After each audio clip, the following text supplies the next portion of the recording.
نزدیک.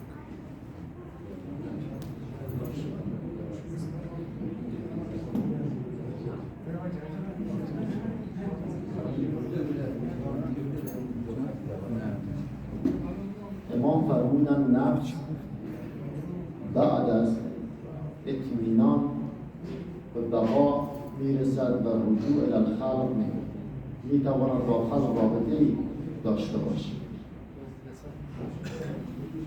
و به سبب این مناسبت دعوتش در معرض اجابت درآید. یک امر بسیار مهم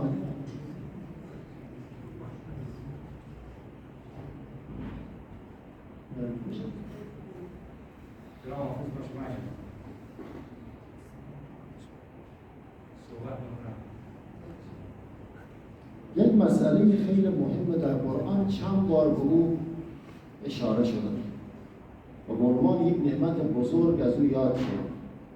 اون اینه که در بین شما انسان‌ها پیامبر که فرستاده شد از جنس خود شما فرستاده شد. من انفسکم انسان. گرچه که اعتراضات کفار از سر عناد بر این بود چطور میشه که انسانی برای ما دعوت کند؟ باید که فرشته‌ای بیاد، ملکی بیاد، از آسمان بیاد. اما حقیقت اینه که انسان با انسان یک تعلق داره، یک نسبت داره، یک هم‌نوعی داره که حرف همدیگر را بهتر میدانند، بهتر درک می‌کنند. از این جهت مناسبت دعوتش در معرض اجابت آید. این که خود هم نفس است و در بین نفوس تبدیل میکنه، این دعوت تأثیرگذارتر خواهد. حتی میبینیم در بین انسان ها کسایی که از یک قشرن، از یک طایفه یا از یک محله یا حرف اونا به دیگر بهتر تأثیر داره. چنانچه که فانظر عشیرتک الاقربین قرآن میگه پیامبر تو اولا اطرافیان و نزدیکیان را شروع کن به دعوت دادن. خب از این بگذاریم. اما بیان این که نفس مجمل است و حواس و امثال او شأن تفصیل او، وقتی که ما گفتیم نفس اجمال کل مدرکه و این مدرک انسانی تفصیل او این حواس ظاهری است، چشم و گوش و بینی و امثال او که مانند گفتیم قوای باطنی که واهمه و عاقله باشه مثلا. پس به جهت آنکه نفس را تعلق است به قلب صنوبری و او را متعلق روح است به توسط حقیقت جامعه قلبیه. اینجا بحثیه در اسباب نقشبندیه. ابتدا سبقی که داره ذکر قلبی است. آدرسی ذکر قلبی میدن کجا؟ عیناً روی قلب. روی قلب میگن جسم کلا، زیر سینه چپ محل قلب. در اینجا تو نقش ببند، نام الله را تصور کن در اینجا.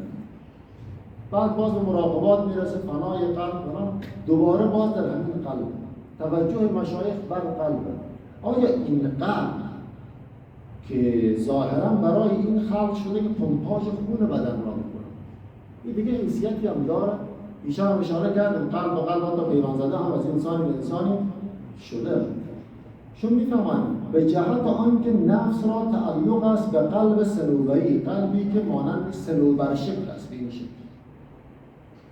رسول خدا هم میگه در بدن انسان که پاره گوشتی است که اگر پاک شد تمام بدن اصلاح می شود، اگر فاسد شد تمام بدن فاسد. آیا باز هم همان تکه گوشت دقیقاً خود او مراده؟ بله. چرا؟ نفس انسانی مدرک او تعلق به همین قسمت دارد. محل او در بدن اینجاست. تعلق داره، این اون گوشت نیست. تعلق او به این قسمت است و او متعلق روح است. متعلق نه متعلق. محل تعلق روح که از عالم بالاست، تعلق او مستقیم با نفس است که نفس با او همراه بود و نفس به کجا تعلق داشت؟ به همین پاره گوشت. به توسط حقیقت جامعه قلبی. چرا متعلق؟ حقیقت جامعه قلبیه که از جمله مراقبات هم همین هست. یکی این حقیقت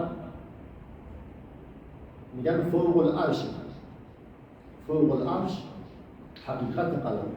و حقیقت روح انسان.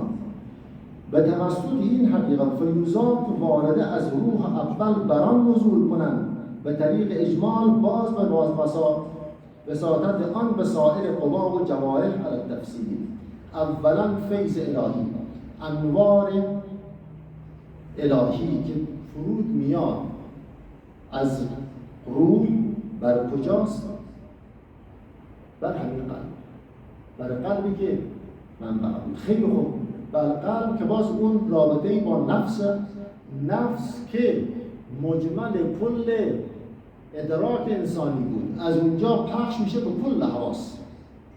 حدیث قدسیه، انسان به جای میرسه، رسول خدا از قول خدای تعالی گفت، انسان به جای میرسه که خدای تعالی میگه چشم او میشوم که با من ببینن، گوش او که با من بشنون، الی آخر الحدیث. دیگه فرمودن اتقوا من فراست المؤمن انه ینظر بنور الله، از فراست مسلمان بترسید که او به نور الهی میبینه. این چشم و گوش و اینها همه چی میشه؟ سایر قوا علی التفصیل رنگ خدایی میگیره. و من احسن من الله صدقا، قرآن میگه از رنگ خدایی چه بهتر.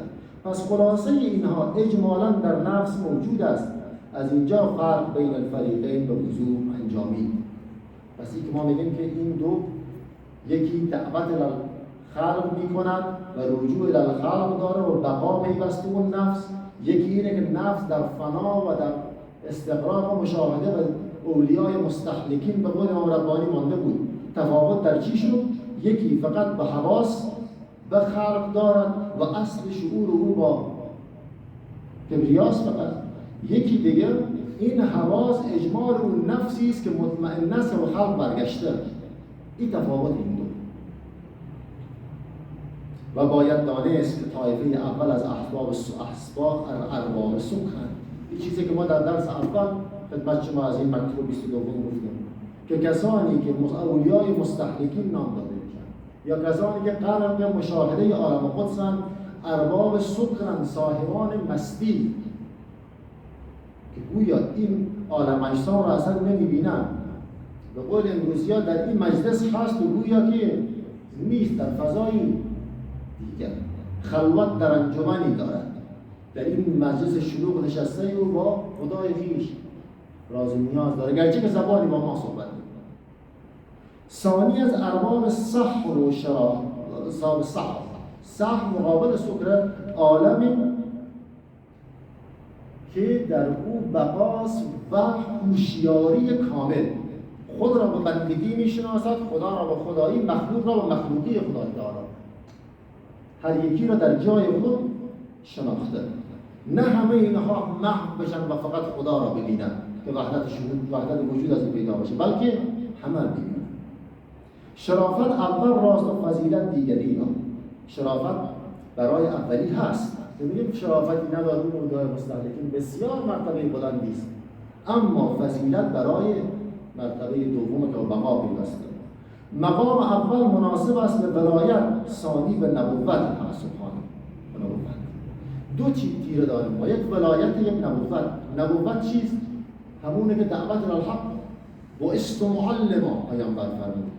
حلقه های ذکر در مسجد را پیامبر دیدن، گفتن بسیار کار نیکویی است، اما من معلم مبعوث شدم و باید به تعلیم بپردازم و در حلقه ذکر شما شرکت نمیشه و برای شما خوب.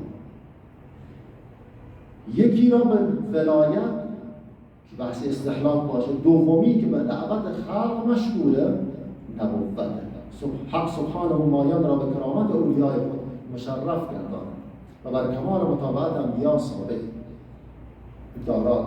صلوات الله و سلامه علینا و علیهم و علی جمیع اخوانی من الملائکة المقربین و عباد الصالحین الیوم الدین. خدای تعالی ما را به برکت پیامبر و اولیا بر این روش ثابت قدم بده.